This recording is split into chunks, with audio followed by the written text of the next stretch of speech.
This tutorial is about using resources in Schoology. So if you go to the top of your homepage, this Resources tab at the top is where we're going to be spending our time. Click on the drop down. You can see there are 4 different things within this resources area: personal, public, group, and then apps. Apps is covered on a different tutorial, so for this tutorial we'll be talking about the top 3.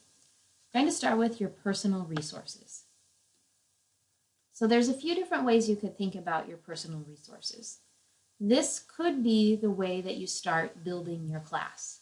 So if you click on this Add Resources, for example, you can see that right here you can build an assignment in Schoology, you can build a quiz, you can get your links, you can get your discussions going. So you can start putting together things for your classes here and then divide them up later into the classes you want them into. It's also a place just where you maybe want to add a bunch of files so you're ready to use them when the time comes, and you could just take them from Schoology and put them into your course so that if you're not at your computer where that file is at the moment, the file is still available for you there on Schoology. So that's one way to use your resources. You can organize your resources a little bit better if you want to by creating what they call a collection. So I clicked up here on this little file box with a green plus button by it, and it says Add Collection, Title.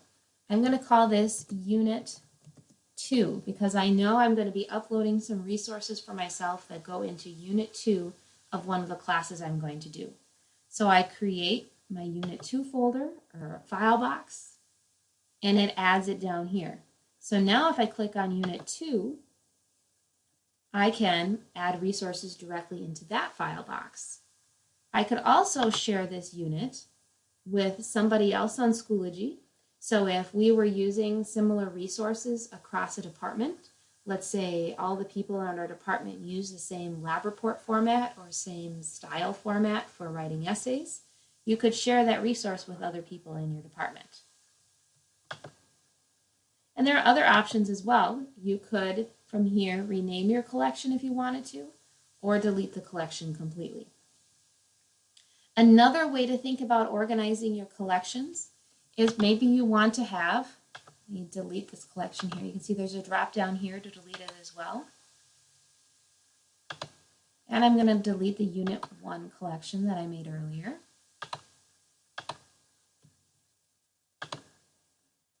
You could also create a file box for each of your courses. So maybe your first course was English 8. You've created that, and now all of your English 8 materials are going to go into there. And then if you wanted to create another collection that was English 9, you can further subdivide your materials.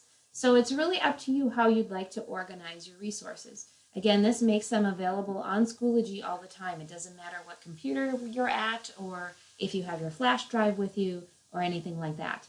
You can also take resources you've already made on Schoology and put them into My Resources, and that is shown how to do on a different tutorial.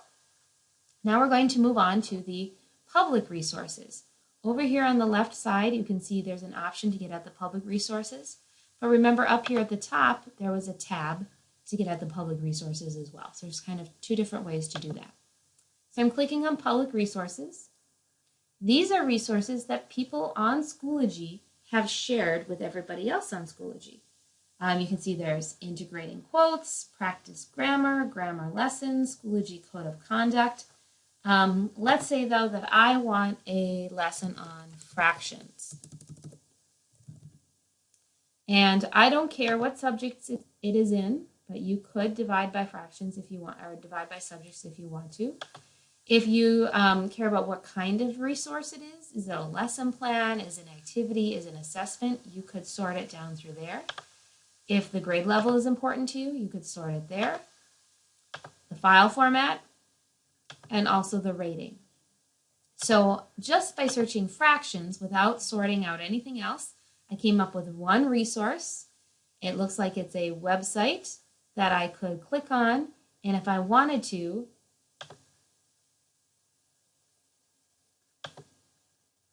I could also add it to a course directly from here, or I could add it to one of those file boxes that I set up. So I could move the resource directly from the public resource to one of my own personal resources. The third option going down the line is a group resource. Again, remember that's up here as well, group resources.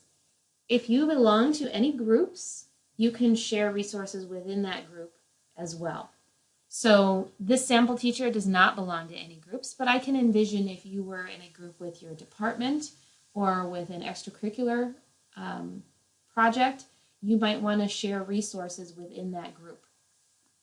We also have the option to share school resources. So if there are any documents or files that we should all use as a school, that could get shared in here as well.